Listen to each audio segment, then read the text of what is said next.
¿Qué tal? Bienvenidos a Noticias 22. Muy buenas noches a Laura Regis en la traducción de lenguas de señas mexicana y muy buenas noches a todos ustedes que se queden en casa y nos acompañen con el favor de su asistencia a Noticias 22. Mucha interés había despertado esta conferencia del secretario López-Gatell porque hoy en la mañana había anunciado que si seguimos las recomendaciones del cerco sanitario, quedarse en casa a la sana distancia, en junio, por ahí del 25, podría levantarse la contingencia en el Valle de México. La responsabilidad es nuestra, la responsabilidad es de la sociedad. Hay que quedarse en casa. Y vamos a arrancar este noticiero con una noticia triste. Se fue otro de los grandes referentes de las letras hispanoamericanas, uno de los autores más destacados de nuestro tiempo, Luis Sepúlveda. Él era de origen chileno, vivía en España, fue a Portugal donde contrajo el COVID-19 y lamentablemente partió de este plano material, pero nos deja un legado literario muy importante.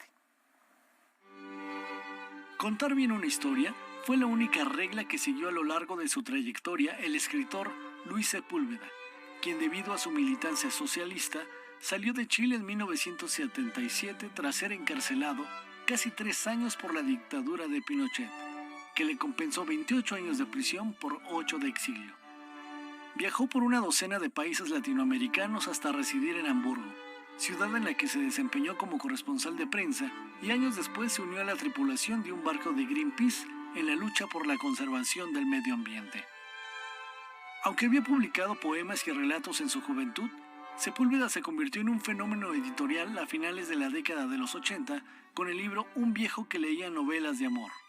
Le siguieron con ese mismo éxito Patagonia Express, Nombre de Torero y Mundo del Fin del Mundo.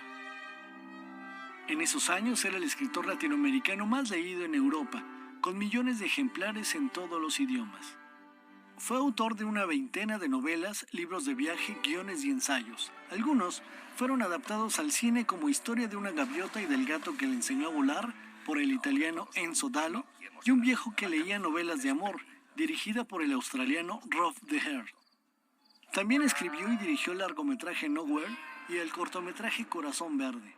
Fue condecorado como Caballero de las Artes y Letras de la República Francesa y doctor honoris causa por la Universidad de Urbino, Italia. Residió desde 1997 en España, donde fue fundador y director del Salón del Libro Iberoamericano de Gijón, ciudad donde murió este jueves por coronavirus. Sin duda su frase, los libros no cambian al mundo, lo hacen los ciudadanos, permanecerá en la memoria de quienes se acercaron a su obra. Vaya pues un recuerdo al maestro Sepúlveda y por supuesto la invitación a acercarnos a su obra. Y en otros temas, mañana Floria González retomará el tema de las fake news en tiempos de pandemia a través de un performance que podremos apreciar desde la comodidad de nuestras casas. Mucha atención con las fake news. Es un performance que estoy haciendo para USSR, un estudio sobre revolución, que en realidad es una instalación que estoy armando en lugar, en la galería, que se llama New News, Nuevas Noticias. Y ahora con la cuarentena pues decidimos sacarlo poco a poco en línea, ya que también pues el tema que estoy tocando tiene mucho que ver con lo que está pasando ahora. Entonces, pues para el viernes es un personaje que es una chica que está vestida con un gorrito que le cubre la cara, tiene guantes de látex, necesita salir a la calle, pero pues es como todo este proceso que tiene antes de salir, pues siente miedo, ansiedad, incertidumbre que va a encontrarse afuera porque hace, no sé, un mes que no sale. Y tiene este bombardeo, que es un video que estoy grabando ahorita, que estoy generando, es un bombardeo de imágenes y de noticias que ha leído que se contradicen una de otra, de fake news. Encontré en Instagram, busqué hashtag COVID-19 y me arrojaron todas estas imágenes de todo el planeta, de gente que sube sus fotos en su cuarentena, pero me llamó la atención que la mayoría de los hashtags son bastante positivos, hablando de resistencia, de solidaridad, de familia, todo realmente es como tratando supongo, de hacer un equilibrio dentro de la oscuridad y del caos que estamos viviendo. Fundamental poner atención en lo que implica las noticias falsas que tanto circulan ahora en las redes sociales, por eso mañana hay que conectarnos a las 6 de la tarde para estar al pendiente de este performance. Y antes de la pausa les informamos que la fotógrafa Liliana Navarrete fue galardonada con el premio Sony World Photography Awards 2020. La mexicana consiguió este reconocimiento en la categoría de arquitectura con la fotografía Mañana Universitaria, misma que ustedes están viendo ahorita este momento en su pantalla. Enhorabuena para Liliana, y ahí está la celebración de los fotógrafos mexicanos. Vamos a hacer una brevísima pausa, ya volvemos para hablar de medio ambiente.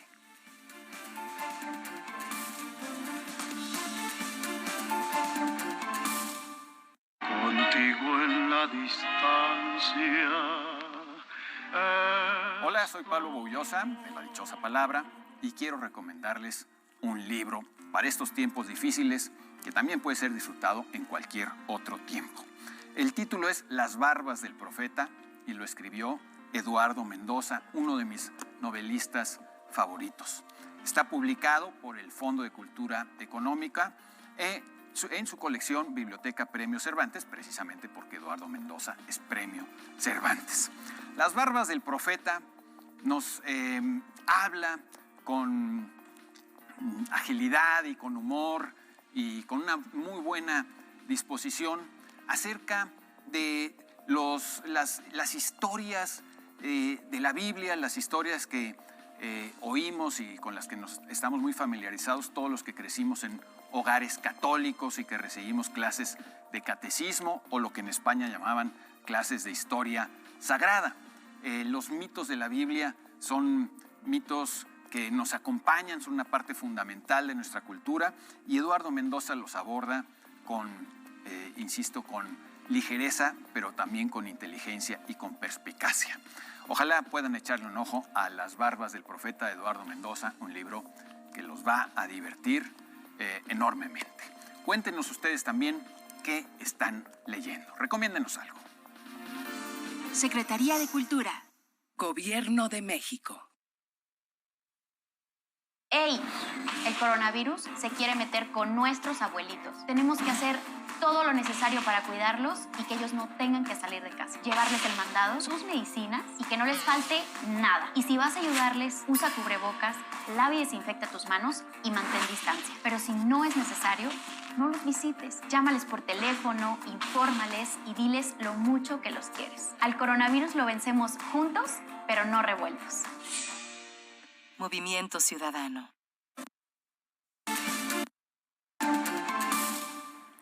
Hemos insistido en varias ocasiones a hablar del lado positivo que puede arrojar una crisis. Siempre saca lo peor y lo mejor de los seres humanos. Y de ahí la importancia también de revisar qué está pasando para cambiar nuestro futuro en esta pausa que estamos haciendo. Se han visto osos en Monterrey, ballenas en las bahías de Guerrero, un jabalí en las plazas de Madrid.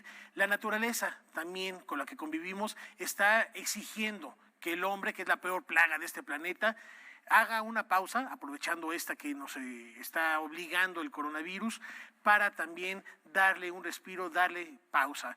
Y para hablar al respecto de cómo ha beneficiado y qué debemos hacer a partir de este momento con el medio ambiente, me da muchísimo gusto saludar a un experto en temas relacionados con el medio ambiente, el maestro Iván Restrepo. Iván, gracias por tomar la llamada, bienvenido a Noticias 22 y platícanos ¿qué deberíamos hacer y qué tenemos que observar ahorita que la naturaleza está diciendo también somos parte de este planeta? Bueno, buenas noches. Lo primero que se me ocurre decirle al televidente es que nos hemos olvidado que somos apenas una especie más en la naturaleza y que cada año desaparecen miles de especies que nos han acompañado durante siglos, durante millones de años en el planeta Tierra. Y esta emergencia, este pequeño virus que todavía no se sabe realmente de dónde proviene, nos ha mostrado la fragilidad del planeta y sobre todo la fragilidad de una de sus especies, la especie humana. Creo que es una llamada de atención muy interesante lo que está ocurriendo, pese a tantos muertos y tantos hospitales llenos de pacientes, porque nos muestra la necesidad de recuperar la relación con la naturaleza. Nos hemos olvidado de utilizarla racionalmente, de convivir con ella y de evitar en todo lo posible la destrucción de ecosistemas que son ricos en muchas especies como la especie humana, pero que forman toda una cadena que si se rompe igualmente causa diversos problemas en otras áreas de la vida humana. Un ejemplo interesante de lo que ha ocurrido, además de lo que mencionaban antes, es cómo en Venecia los canales ya tienen otra vez vida marina. La cosa había acabado. ¿Qué es lo que nos espera? Darnos cuenta de que tenemos que tener una relación más armónica con la naturaleza. Y esto es muy importante porque el cambio climático va a traer extinción de especies, va a traer más enfermedades, va a traer más pobreza, más escasez de recursos, y uno de ellos, el fundamental, el agua.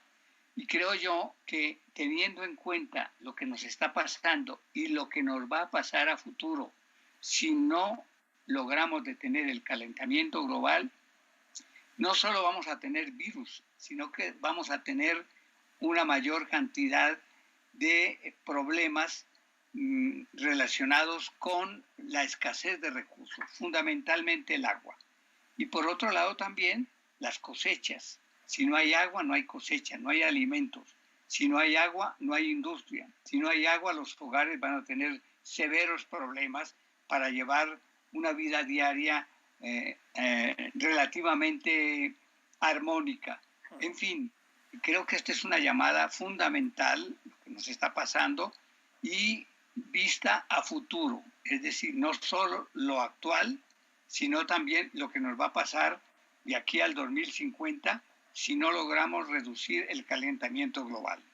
Y nos vamos a llevar de corbata a cuántas especies no nos imaginamos si llegamos y seguimos con esta dinámica que es el ser humano, nada más el responsable de este sobrecalentamiento que le estamos haciendo al planeta, con el fracking, con las migraciones forzadas, con el consumo excesivo de algunos alimentos. Es muy importante detenernos ahorita, y ya que está en pausa, insistimos, no se trata de hacer menos el impacto que está teniendo en la salud y en la vida humana el coronavirus. Se trata de reflexionar que ahorita, en esta pausa, ¿qué podemos hacer a partir de entonces? Todos estos tratados que hay para hablar de energías renovables, lo que sucede en lugares donde se salen los gobernantes por no querer reducir sus emisiones, es fundamental en este momento, en esta pausa, replantearnos, que sirva de algo, Iván, para que entonces en el futuro la naturaleza pueda ser parte otra vez de un entorno donde el ser humano sea parte de la misma y no el que la venga a acabar. Bueno, uno de los problemas que vamos a ver en el corto plazo son las migraciones por pobreza. Y la vamos a tener no solo en África hacia Europa, sino también en Medio Oriente, también hacia Europa, y en América Latina la vamos a tener desde Sudamérica hacia el norte. En el caso de México, no solo vamos a tener esas migraciones, por ejemplo, de Centroamérica, por pobreza, por escasez de recursos, por no producir el campo ni haber los empleos necesarios, sino que los vamos a tener también internamente. Ya lo estamos viviendo, migraciones de los estados pobres hacia zonas que tienen mejor calidad de vida. Y por supuesto, buscando un área fundamental que es Estados Unidos y Canadá. La migración de mexicanos hacia Estados Unidos en busca de empleo que no tienen todavía satisfactoriamente en México es una realidad. Y esa migración con el calentamiento global va a ser mayor. Creo que es una llamada de atención, sobre todo a un país que no ha sido amigable con la migración. Ahora lo está haciendo porque Estados Unidos necesita, quien lo creyera, la mano de obra ilegal de los mexicanos que trabajan para cosechar en Florida, en California, en Arizona, en todo el sur y el centro del país. pero siempre ha habido un rechazo a esos migrantes y son la base fundamental de la economía agrícola en Estados Unidos y de los servicios. Lo estamos viendo ahora en el caso de Nueva York. La mayor parte de la carga de servicios, por ejemplo, de comida para llevar a los hogares, lo está teniendo los mexicanos. Uh-huh. Entonces, es una llamada de atención muy interesante, muy oportuna, para que sepamos de que tenemos que cuidar más a México y además por algo muy interesante. No debemos olvidar que somos una megapotencia en biodiversidad y sin embargo, cada año perdemos diversidad biológica tanto en nuestros mares como en nuestros ríos, como en nuestras montañas, hasta en el mismo semidesierto mexicano. Entonces tenemos que tomar otra actitud bien diferente, más amigable con la naturaleza y darnos a entender, que la gente entienda que esta es la casa de todos, sí. Que en esta casa cabemos no solo los humanos, sino toda la biodiversidad que los acompaña y que son fundamentales para el desarrollo del planeta. Pues ha sido cara, ha sido dura la lección, pero ojalá esté llegando el mensaje a quienes son responsables de las empresas, que esté llegando este mensaje a los gobiernos y, como bien dices, Iván, cuidar a México, pero sobre todo, cuidar este planeta. Te agradecemos mucho esta participación, esta intervención y seguiremos platicando más adelante a propósito de esta maravilla que nos ofrece el tercer planeta del sistema solar y que debemos cuidar hoy más que nunca. Muy buenas noches, Iván Restrepo. Buenas noches a ustedes en el canal 22. Muchísimas gracias. Y nosotros, a propósito de el aire limpio, los invito a ver esta propuesta que nos tiene Roberto Frías en la región.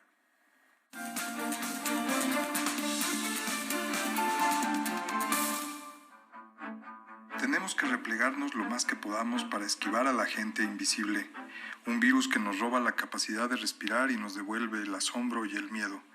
Las medidas llevan en su nombre la penitencia. Distanciamiento social, sana distancia, saludo sin contacto, entrega a domicilio sin contacto. La realidad cotidiana deviene virtual mientras el espacio analógico de nuestra vida pública queda en pausa y lo vaciamos de nosotros mismos para delimitarlo en el hogar. En la calle no debería haber nadie, pero la gente le tiene más miedo a morir de hambre que a morir del virus. Así que los vendedores callejeros siguen y los que viven de su empeño cotidiano siguen. Las divisiones de clases se ilustran así, con el que no tiene alternativa yendo en el metro a trabajar y el que sí en su casa. El más acomodado ve desde su domicilio el acontecer de la pandemia, resumido todos los días por el doctor Gatell, mientras el que tiene menos lo vive en carne propia a través de calles desiertas, compañeros de trabajo que estornudan y el regreso a casa donde quizá hay adultos mayores a los que esperan no contagiar cuando contraiga el virus. Este escenario de ciencia ficción es ahora la realidad de la región, una Ciudad de México inusitada donde hay pocos peatones y pocos autos y por eso la calidad del aire aumenta cada día. El sol brilla en cielos despejados de un azul rabioso, invitantes, pero que acontecen justo porque no estamos en la calle, contaminando, y cielos al fin que no podemos disfrutar porque debemos quedarnos en casa. Vuelven los pájaros y la poca pero aún existente fauna urbana, aunque dicen que también las ratas se acercan. La vibrante Ciudad de México es ahora un cuerpo gigante y desnudo, gris, desolado. ¿Cambiará para siempre o para mucho tiempo la manera en que vivimos? Quizá ahora entremos en una paradoja donde transiten por la vía pública únicamente los repartidores, los mensajeros, los obreros, los albañiles, todos aquellos que dominan un oficio, los taxistas y las ambulancias. Bienaventurados los que nada tienen, pues de ellos serán las calles. Y en casa habrán de permanecer los que pueden trabajar por Zoom, cada día más pálidos, más neuróticos, más desconectados de la realidad física del mundo, pero sanos y conservando sus recursos y privilegios. Quizá incluso capaces de acumular un arsenal de máscaras que les permitan salir a veces, si el mundo los requiere de verdad para una junta o para dar un paseo. ¿El paseo de seguridad sanitaria habrá de convertirse en el lujo de unos cuantos? Pero en sentido opuesto, si los científicos llegan a concordar y resulta que sí hay inmunidad, también los más expuestos resultarán los más fuertes, una vez que hayan enfermado y se hayan curado y puedan andar por la Ciudad de México como si nada, volviendo a remar en las lanchas de Chapultepec. Para Canal 22, Roberto Frías. Bueno, ahí está otra lección. No se trata de cuando esto termine salir y abarrotar. Hay que hacerlo con conciencia y pensando en el medio ambiente. Y al terminar, Noticias 22 no se puede perder a Jacaranda Correa, quien da seguimiento al tema de violencia que viven miles de mujeres en nuestro país a la par de esta cuarentena. Cómo ha incrementado la violencia doméstica a propósito de este confinamiento, hoy a las 9 de la noche en Debate 22. Vamos a hacer una brevísima pausa y tenemos cine al regresar. No se vayan.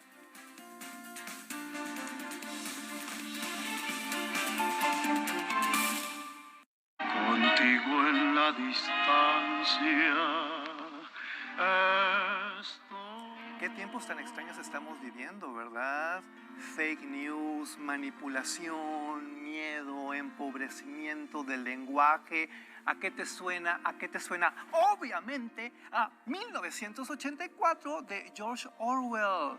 Aprovecha estos momentos, aprovecha estos tiempos de encierro para liberarte a través de la lectura de esta prodigiosa obra maestra de la literatura universal. No vas a dar crédito de la vigencia de sus palabras, pero sobre todo de la facilidad con que puedes adquirir este libro. ¿Me creerías si te dijera que a través de tiendas virtuales lo puedes pedir? Aprovecha esta cuarentena para leer. Aprovecha esta cuarentena para salir del encierro de la mejor manera que existe, a través de la lectura. 1984. Te lo recomiendo de corazón. Secretaría de Cultura. Gobierno de México. En México y el mundo enfrentamos un reto sin precedente. El COVID-19 es muy contagioso y se extiende por todo el país. La única manera de contenerlo es que todos nos quedemos en casa. Si lo hacemos, todos nos protegeremos de la enfermedad. Debemos ser responsables. Salir solo si es estrictamente necesario, tomando las medidas de sana distancia. El virus no discrimina edad ni condición social. Seamos solidarios y juntos saldremos adelante. Quédate en casa. Gobierno de México.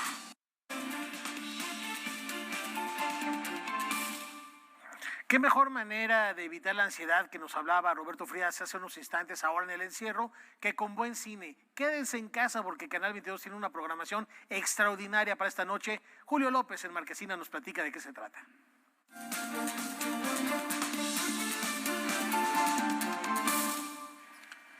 Pues como ya lo decía Rafael García Villegas, el mejor cine de la televisión abierta está en Canal 22 y ahora tenemos dos muy buenas propuestas que tienen que ver con epidemias.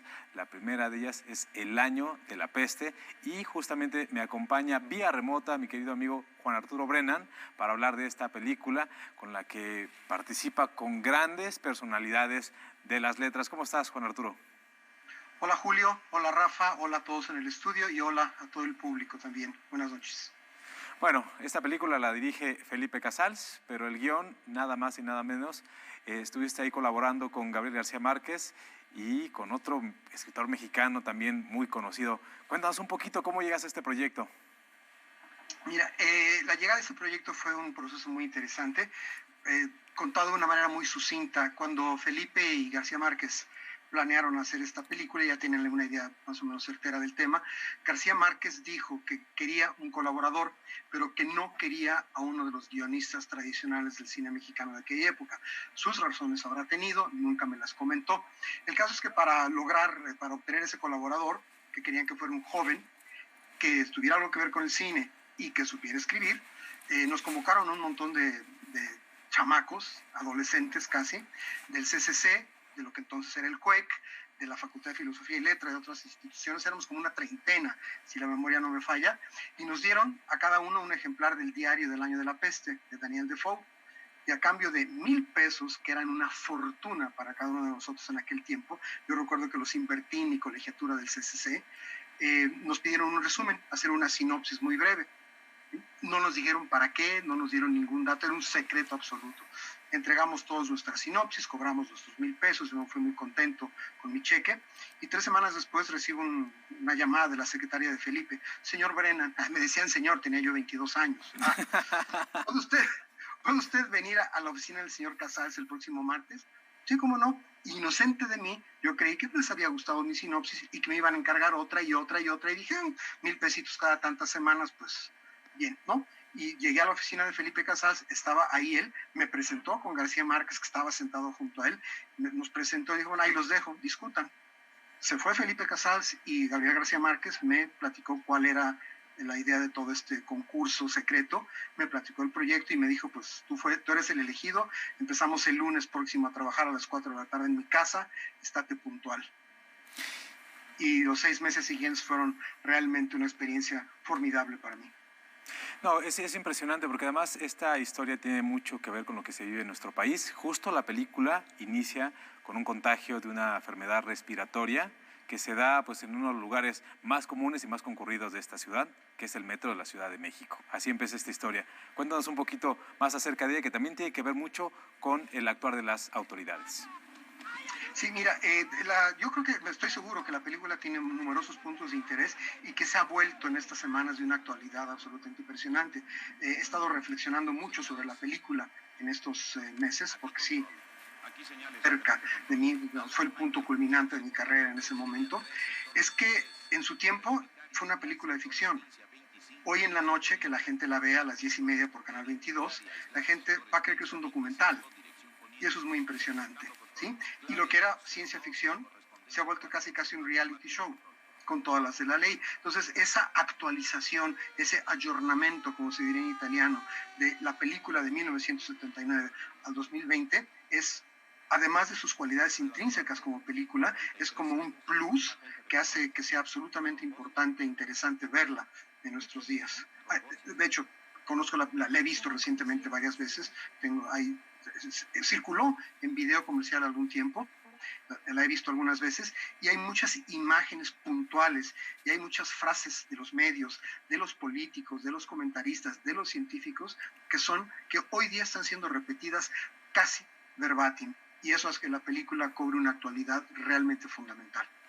Lo que sucede en esta película le ha sucedido a algunos países también, ¿no? Es decir, las autoridades ocultando que hay una cifra de muertos, ¿no? Y que después, pues todo el mundo se da cuenta que está pasando algo extrañísimo cuando estas personas empiezan a morir a centenares y se encuentran por las calles, ¿no? Es algo que también hemos estado viendo a través de las redes sociales y los medios de comunicación, mi querido Juan Arturo. Sí, mira, ese es uno de los temas más importantes. La reacción mediática ante la epidemia de peste que se está planteada en el guión y que Felipe puso en pantalla con mucho tino, es, en mi opinión, una de las cosas más relevantes hoy, porque en 1979, aunque la película es futurista, los medios jugaban un determinado papel y tenían muchas limitaciones. Hoy en día, con las redes sociales, los medios electrónicos y la comunicación cibernética, toda esa información y sobre todo toda esa desinformación circula a tal velocidad y en tal cantidad que le cambia completamente la dinámica a la epidemia. Entonces, ver en la película de Felipe cómo era manejado este asunto de los medios y el ocultamiento de la información y la información falsa y cómo está ocurriendo hoy aquí y en todas partes, es también realmente muy asombroso. Uno se queda literalmente de ver los paralelos que hay, incluso a la distancia del uso de los medios entonces y del uso de los medios hoy. Bueno, pues sin lugar a dudas es una muy buena opción para ver, es una película que también se convierte en una especie de película de terror, ¿no? Porque como ya lo decías, nos vamos a ver reflejados en algunos aspectos con esta cinta del año 1979. Muchísimas gracias, Juan Arturo.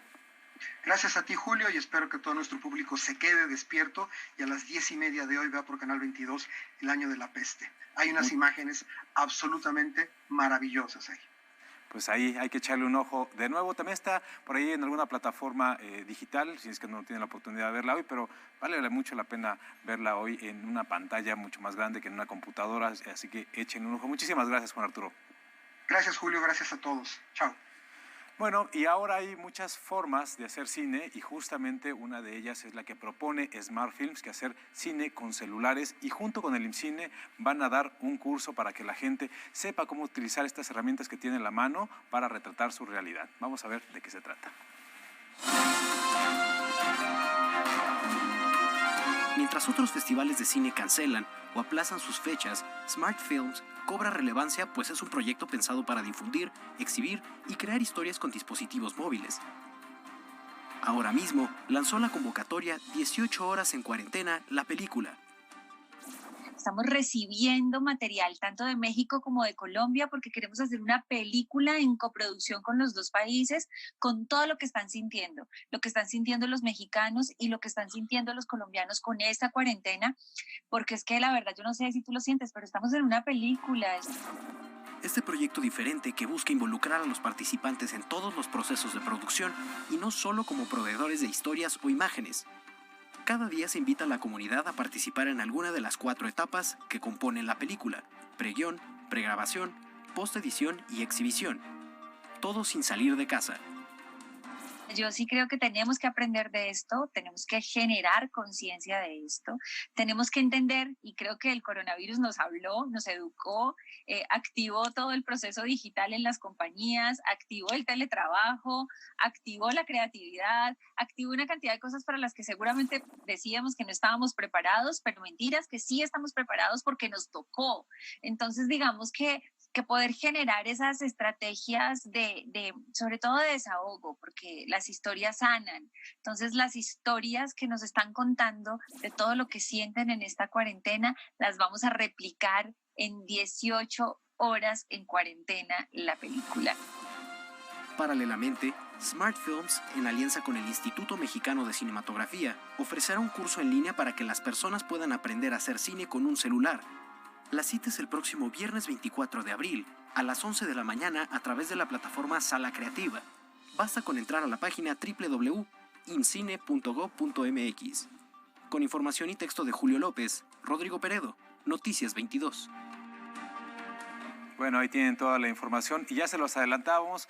Hay otra película que esta noche el Canal 22 transmite que se llama Atmósfera, una película del 2009 del director Julián Hernández, que ya está con nosotros vía remota.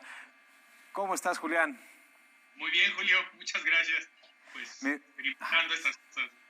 Sí, me parece sensacional una frase que utilizas para cerrar en este cortometraje, que dice que, bueno, que la verdadera contingencia viene y es la de los sentimientos, ¿no? Se ha hablado muchísimo de las consecuencias físicas que tiene una pandemia como la que estamos viviendo, pero bueno, en este cortometraje también se habla de otro que es mucho más silenciosa, que es la parte de los sentimientos y de la soledad que muchas personas en este momento están experimentando viviendo esta cuarentena. ¿Cómo estás?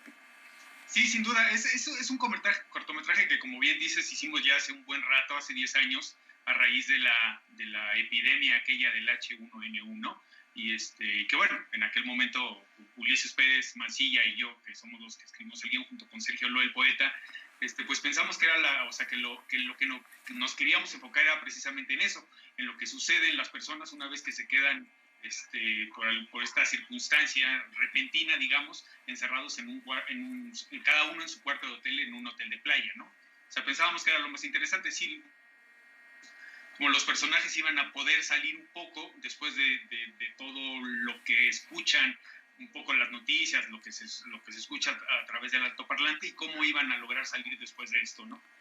Sí, como bien ya lo mencionabas, es una película que tiene que ver con una epidemia. No se sabe dónde se originó, pero se sabe que está cobrando muchísimas vidas y ya se escuchaba desde ese entonces esta frase que dice, no salgas de casa. Claro, sí, sin duda. En ese caso me acuerdo que bueno, lo que pensamos es que sí, que teníamos que encontrar una serie de recursos que por medio del altoparlante hicieran, en efecto, sí, que los personajes permanecieran en sus casas. O sea, lo que sucede un poco en ellos es que empiezan a sentir una suerte de terror, pánico, angustia, lo que un poco, sin duda, nos han estado avisando que que somos susceptibles de que nos pueda suceder ahora con esto que ocurre en la actualidad, ¿no? Un poco también como sucede con el año de la peste que veíamos hace rato, es que muchas de las cosas que se escuchan en estos altavoces, pues ahora son las recomendaciones que debemos seguir día con día. Esta historia se desarrolla, como ya lo decías, en la playa, pero se acoplan perfectamente a cualquier ciudad que está viviendo los efectos del coronavirus, del COVID-19. Sí, sin duda, o sea, no sé, es un poco extraño pensar que después, este corto tuvo una suerte muy errática, digámoslo, se estrenó en el Festival de Morelia, es resultado de una convocatoria de Malayerba, la casa productora en aquellos años, y bueno, pues es sorprendente que después de 11 años, pues haya recobrado un poco la vida. Se vio muy poco, en realidad este cortometraje se vio alrededor de 5 veces en pantalla grande y no tuvo mayor repercusión. Ahora pues es curioso que con lo que estamos viviendo, lamentablemente, pues suene un poco incluso como previsor, ¿no? Como que se anticipó a lo que está sucediendo ahora. Cuéntanos justamente de esta parte de producción del proyecto, que como sabemos formaba parte del Rally Malayerba, y era forma de hacer una película en 24 horas, si no mal recuerdo. Sí, sin duda el Malayerba fueron los que originaron esta idea con equipos de rodaje y que a lo largo de 24 horas filmara, que en algunos casos incluso escribieran el guión, lo filmaran, lo editaran y tuviera una función al final del día.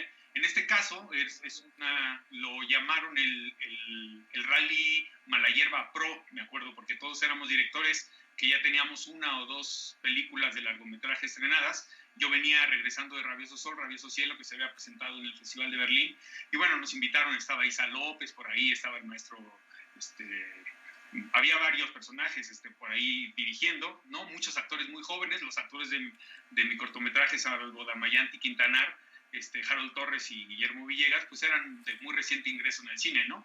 Pero bueno, era una oportunidad y era para filmarlo en 24 horas, sin duda. Había como ciertos requisitos que había que cumplir, un cierto número de locaciones, hacerlo en 24 horas, por supuesto, hasta llegar a la función al día siguiente. Con este cortometraje ganamos en esa ocasión, era una suerte de concurso, ¿no? De los 10 directores que participábamos, La Atmósfera fue el que ganó en esa ocasión. Sin duda retratas algunas de las situaciones que ya se veían con esta epidemia del 2009, que también tenía que ver con afecciones cardíacas, pero no cardíacas, respiratorias, perdón. ¿Cuáles son las que retomas y que todavía siguen vigentes en esta época de pandemia? Pues yo creo que lo fundamental del corto y por lo que puede en este momento ser considerado como que de alguna manera se anticipó, que bueno, por supuesto ya había otras películas, la película del Maestro Casal, sin duda El Año de la Peste, la película de Tsai Ming-liang, El Agujero, que era del año 2000, las películas que se hicieron como el fin del milenio, digámoslo. Y bueno, lo que yo creo es precisamente que recuperas este asunto que ahora tanto nos recalcan de quedarnos en casa, ¿no? De que sí, en efecto, no tan en aquel momento te quedabas en casa y de alguna manera te creaban, lo que ocurre en el corto es que te crean una suerte de paranoia a tener con los demás, y es un poco a lo que se revelan finalmente los personajes, y finalmente optan porque, bueno, si va a ser lo que nos queda por vivir, pues igual preferiría tener un contacto humano, es lo que finalmente es un poco atmósfera, ¿no? Pero yo creo que sin duda lo que la emparenta son muchas circunstancias, el asunto de las noticias, de la información y de la indicación de quedarnos en casa para en algún sentido pues tratar de evitar que todo esto se propague y que se vuelva más grande y menos controlable, ¿no? Bueno, pues Julián, solo nos resta agradecerte muchísimo por estos minutos que nos acabas de conceder y por supuesto invitar a la gente que vea Atmósfera de Julián Hernández a la medianoche, no se lo pierdan. Muchísimas gracias, Julián. Gracias a ti, Julio, gracias a todos por allá. Bueno, y en otras cosas, también este fin de semana los invitamos a ver la película El Cobrador en punto de las 20:45 horas a través de la señal de Canal 22, como ya lo vemos, 22:45, y es una película dirigida por Paul Leduc y producida por Berta Navarro. No se la pierdan, sin duda, es una apuesta que no deben dejar pasar. Nosotros volvemos con más información a Noticias 22.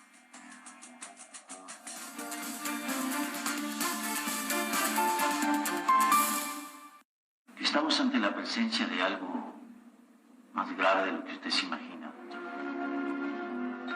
De Simple Neumáticos. neumonía se convirtió en epidemia. El año de la peste. Una película de Felipe Casals con guión de Gabriel García Márquez, Juan Arturo Brennan y José Agustín.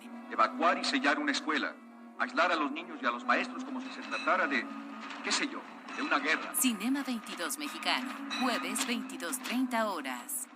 Muy importante en este momento cuidarnos, cuidar a los demás. Guárdense, cuídense y seamos solidarios. Quédate en tu casa. Quedémonos en casa. Quédate en casa. Por favor, quédate en casa. Por todos, quédate en casa. Tú también quédate en casa. Quédate en casa. Quédate en casa. Quédate en casa. Quédate en casa. Quédate en casa. Quedarnos en casa. Es importante estar fuertes, no salir, quedarse en casa. Quédate en casa. Gobierno de México.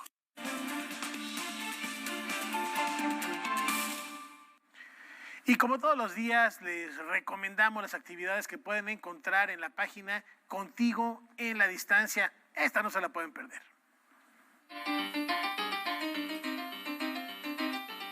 La Escuela Nacional de Arte Teatral se suma a las actividades del programa Contigo en la Distancia a través de 3 clases que a manera de charlas serán impartidas por 3 de los profesores de la institución. Intrapensado, Verónica Maldonado y Mauricio García Lozano. Como una estrategia de mantener contacto con la comunidad estudiantil y docentes y con todo aquel público interesado en las artes escénicas, las charlas tienen por objetivo brindar un panorama artístico, académico y pedagógico de las artes dramáticas. La primera de las charlas estuvo a cargo de Intrapensado y fue titulada La voz en estado de emergencia, que se llevó a cabo el 15 de abril. El jueves 16 de abril, Mauricio García Lozano abordará el tema La dirección escénica a las 18 horas y el día siguiente, el viernes 17 de abril a las 5 de la tarde, Verónica Maldonado impartirá una conferencia hacia un teatro político para la infancia. Las transmisiones se llevarán a cabo a través de la cuenta de Facebook de la Escuela Nacional de Arte Teatral y también en su cuenta de Twitter. Cada una de ellas tendrá una duración de 60 minutos y estarán abiertas a una ronda de preguntas y respuestas de todas aquellas personas interesadas que se sumen a la transmisión. Noticias 22, Víctor Gaspar. Bueno, y para aquellos que se quejan que han perdido la noción del tiempo, les comento que hoy es jueves de columna aquí en Noticias 22, y David Huerta nos habla del Premio Nacional de Cuento Efraín Huerta 1992 en Encia Verducci.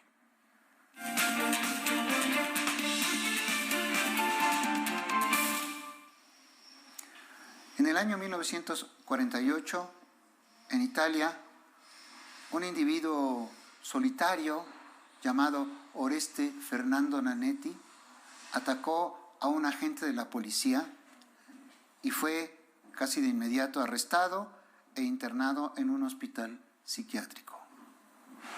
Allí vivió durante cerca de 40 años y allí escribió una de las obras más extrañas que registra la historia de la literatura, si así lo podemos llamar. Porque el libro que escribió está grabado con la hebilla del pantalón de Nanetti en las paredes de ese pabellón psiquiátrico en el que estuvo internado. Es un caso extraordinario. La obra de Nanetti tiene más de 60 metros de largo y ha ido desapareciendo paulatinamente debido a las remodelaciones en el edificio. Este episodio, minúsculo pero extraño, le dio pie a la extraordinaria poeta mexicana Encia Verducci para escribir el libro Nanof, publicado hace relativamente poco tiempo por la editorial Vaso Roto, dirigida por Janet Lozano. Nanof es el anagrama que Nanetti acuñó para designarse a sí mismo. El libro de Encia Verducci explora los laberintos de la locura, del delirio y también de esa extraña pulsión creativa, poética de este personaje extraño, extraordinario, que legó esa obra fascinante que ha sido calificada como una de las obras maestras del llamado arte bruto, cuyo máximo representante es el pintor francés Jean Dubuffet. Nanof, el libro de poesía de Encia Verducci, es una de las lecturas más fascinantes que he hecho en los últimos tiempos. Pues habrá que leer a Encia Verducci. Muchas gracias a David Huerta por esta recomendación. Y si ustedes tienen problemas los fines de semana por el control remoto de la televisión y no pueden ver a las 8:30 de la noche El Chamuco, les tengo una muy buena noticia. Ahora también lo podrán ver en Canal 11 los jueves a las 8 de la noche. Y no se apuren, se pierden el noticiario por ver El Chamuco, no pasa nada. Recuerden que Noticias 22 se retransmite a las 10 de la noche en el 22.2 y a las 12:30 en el 22.1. Así que en Canal 11, Canal Hermano, también podrá ver Chamuco TV a partir de este jueves a las 8 de la noche. Ahí está la recomendación y esta fraternidad que existe entre las televisoras públicas. Un programa que nos invita a reírnos y a reflexionar sobre la realidad. Y nos vamos a despedir en esta ocasión con notas de jazz que nos comparte generalmente nuestro querido amigo Pablo Prieto, y en esta ocasión con una nota triste. El saxofonista Lee Konitz falleció a los 92 años. Él colaboró en el revolucionario disco de Miles Davis, The Birth of the Cool, estudió en la escuela de Lenny Tristano e hizo colaboraciones destacadas, imagínense ustedes, Bill Evans, Dave Brubeck, entre muchos otros, y lo recordamos hoy con How Deep is the Ocean, qué tan profundo es el océano. Vaya un recuerdo. Muchas gracias por habernos acompañado. Tenemos una cita mañana en Noticias 22.